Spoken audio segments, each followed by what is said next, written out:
Thank you very much. Yeah, this is it's a really good start. Right, this is an experimental piece that we've never done this before, apart from tonight. So we're going to see what happens. It's a story, basically, with sound, and then it'll just go into a poem at the end, and then that'll be that. Okay. So it's a story. So you have to kind of try and follow it, hopefully.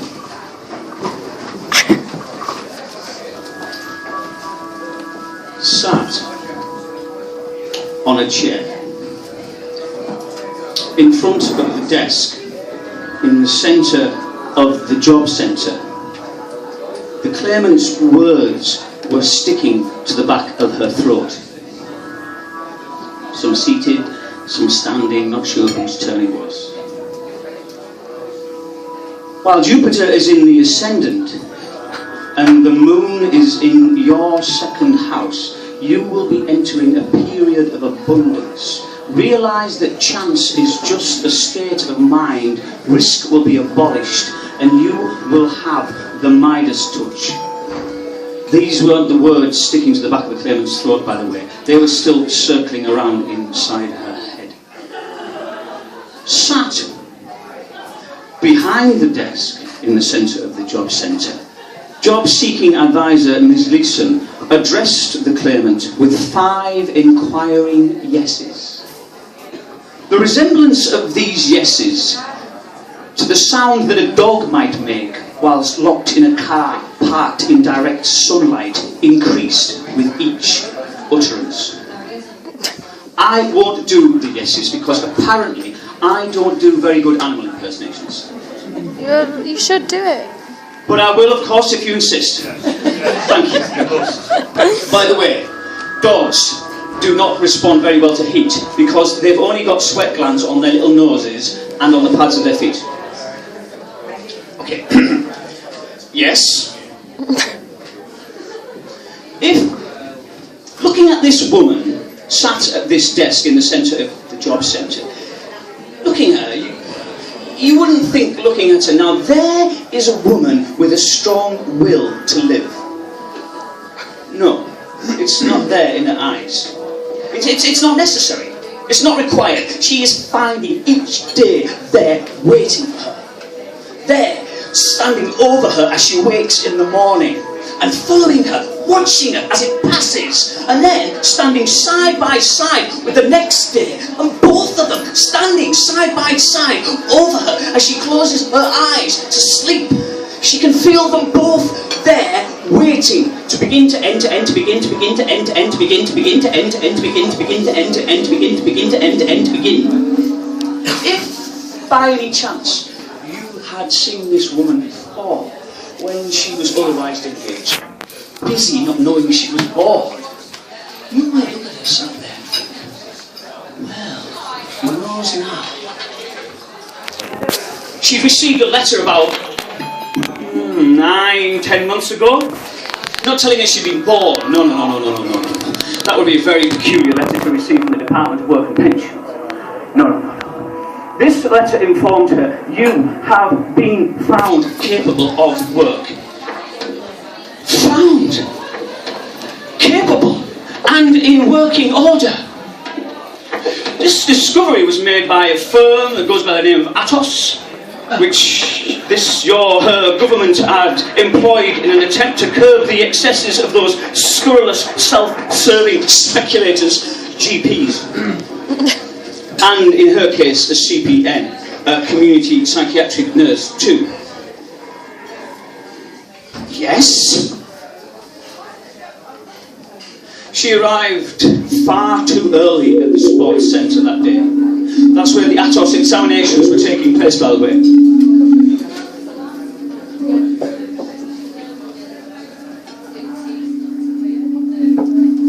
She couldn't really afford a taxi, but she could not afford to be late. She could not afford to get herself into an agitated state. She left it in the hands of fate. If by any chance her previous medical opinions turned out to be awry, so what? So be it. She was not work shy. work. Work. Work. She almost sacrificed her life for this, your, her Majesty's nation. She answered the Atholl examiner's questions without a drop of hesitation, like a full and frank declaration, doing not a bad impersonation of her CPN. I won't do an impersonation of her doing an impersonation of CPN. Do it, please. Apparently I don't do very good impersonations of people with PSTD doing impersonations of CPNs. But I will, of course, if you insist. I think...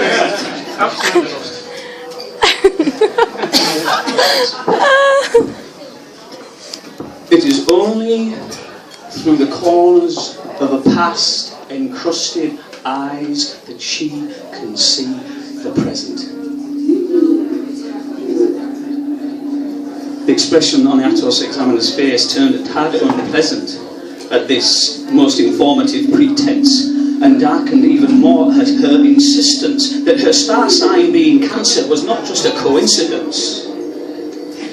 Between 60 and 65% of her time when indoors is spent with her back nestled against walls. To avoid anxiety when mobilising, it is necessary for her to sidle along walls through rooms and corridors. The Atholl examiner refused to accept that this had any connection between her being born at noon between the 21st of June and the 22nd of July. She reined in her thoughts. She let out a sigh. Yes. So she was punctual and very well presented, but awarded 2 points for the click of a mouse when trying to fasten the harness attached to the hoist. She relented.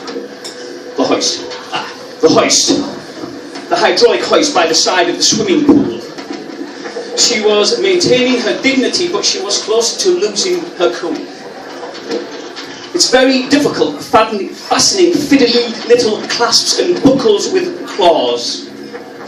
It is difficult fastening fiddly little clasps and buckles with claws, taking an eyelash off a tear-wet cheek with claws, doing up laces on tiny little feet with claws, to dress, to caress, to console, to hold, to change a baby, wipe, sand and dust, wipe, sand and dust, wipe, sand and dust, wipe, sand and dust, wipe, sand and dust, wipe, sand and dust. Heat devoured her touch.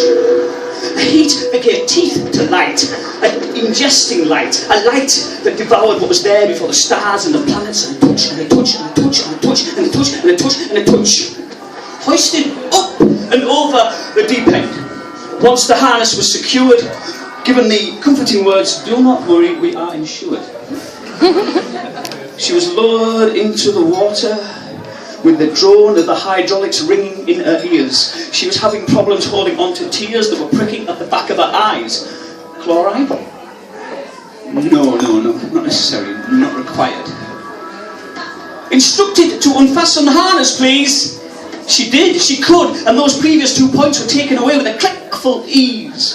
With beaded bubbles dreaming from her nose and mouth, she sank slowly to the bottom of the pool. 2 Atholl attendants got her out of the water with a well-drilled extrication, but one of them had to apply mouth-to-mouth resuscitation, whilst her colleague sat and watched with a morbid fascination. Now you may be wondering, hold on, surely if mouth-to-mouth resuscitation was required, what does it take for the imagination to be fired into following that it's because of the inhaling and the swallowing of water that she sank, not because she was fit for work, but that's not money or bodies in the bank. Bodies in the bank. The everyday human traffic spill when money has had its fill. When money has had its fill. Yes? Still sat on a chair in front of the desk in the centre of the job centre, the claimant paused. She became aware of a warmth still there in the partly upholstered chair where the previous claimant, who was just about to leave the building through the sliding doors, had sat and signed a piece of paper on the desk, a pledge on the desk in the centre of the job centre that would allow them to use 256 kilowatts of gas, 108 kilowatts of electricity, 203 uses and disposal of gallons of water. to feed themselves and to clean themselves for the next 2 weeks. Well, not really. Not properly. Not properly. No, they had credit card bills. They had considerable arrears with a water company. They may have been off school on that day the lesson was taught on how to spot a boy or a girl who was likely to develop a dependency on alcohol and should not be trusted with water.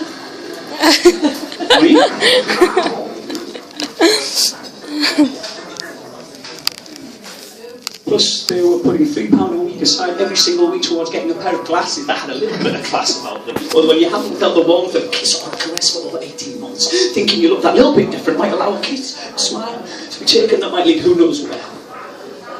Now please, do not look so concerned, okay? Do not look so concerned. Everything's under control. She hadn't just been allowed to sign that piece of paper. It's okay. It's okay. She'd been given permission to. She had shown Miss Gleason proof of phone calls asking for job applications, emails asking for job applications, interviews she attended. Job applications. Don't worry, as far as Miss Gleason was concerned, that claimant had fulfilled their job seekers agreement for the last 2 weeks. Okay, yes? The claimant reached into her pocket, her coat pocket, and took out a little piece of paper. She unfolded the piece of paper on her lap and began to gag in a juddering rhythm, loosening the words from the back of her throat. Well, it's at 5. And they fell onto the paper. Now, during this attempt to loosen the words from the back of her throat, the resemblance the movement of her tongue had to a dog's tail wagging that had just been let out of a car parked in direct sunlight increased with each word. She put the piece of paper on the desk.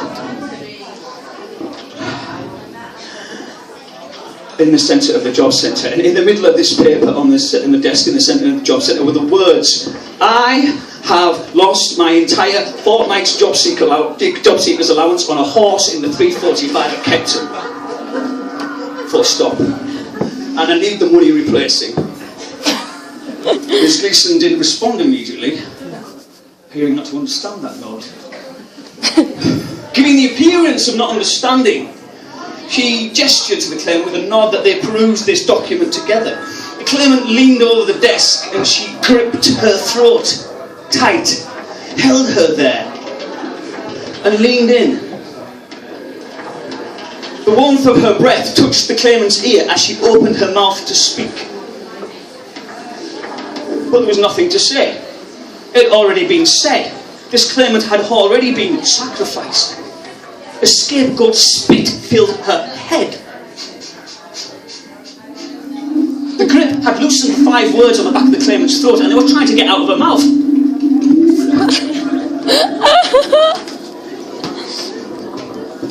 The grip released, the claimant slumped back into the chair. "I haven't eaten for 3 days. Scuttled out between the claimant's lips. "I haven't eaten for 3... That's 6 words.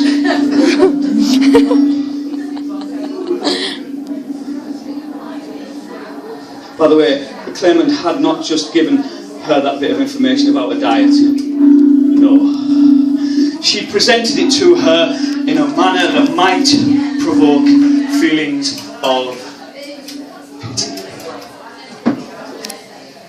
Maybe compassion. She had not intended it to come out that way. She had not intended to give that bit of information to her at all. Still sat on a chair behind the desk in the centre of the job centre, the possible consequences of what she had just done to the claimant was sinking into the lining of her stomach, drying her mouth. She pushed the button under the desk. Arjan, standing by the sliding doors, got a message in his earpiece. With pepper spray and extendable baton concealed, he set off along the carpeted aisles in a purposeful stroll towards desk 5. Was this going to come down to her word against hers? As Arjan appeared round the edge of the privacy screen, she gestured for him to wait. Appearing to be in some state of denial, she was engaging the claimant in familiar conversation. "So, what was the name of this horse?" The claimant, despite Arjan's appearance there, leaned over the desk. "Too big to fail," the claimant replied. too big to fail. There was tears pricking at the back of her eyes. Pepper spray? No, not required. Humiliation and acute embarrassment. She recognised this feeling, and if she wasn't mistaken, all she had to do was wait, and she would get up off the chair and leave the building. She stood up, she pushed the chair back, sidled along the edges of the carpeted aisles, through the sliding doors and into the streets. Arjan looked over at the claimant, sat in a chair in front of the desk in the centre of the job centre. She lifted up her collar to conceal the bruises that were forming where Miss Gleason's claw had gripped her.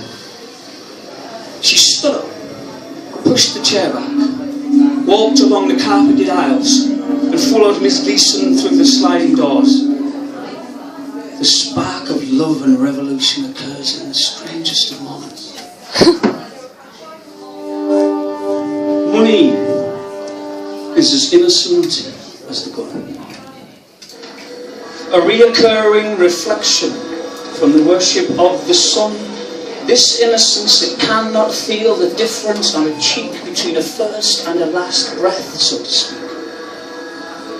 Money is as innocent as the gun, a reoccurring reflection of bringing everything under one. This innocence, it cannot see the difference between how children thrive and how they just stay alive. Money is as innocent as the gun, a reoccurring reflection of when sacrifice begun. This innocence, it cannot feel the difference between an extracted, tortured scream and the expression of a finally fulfilled dream. Money is as innocent as the gun, a reoccurring reflection of when defeat became something won. This innocence, it cannot hear the difference between a joyfully greeted first word spoke and the last farewell voiced joke. Money is as innocent as the gun, a reoccurring reflection of the silence in fun.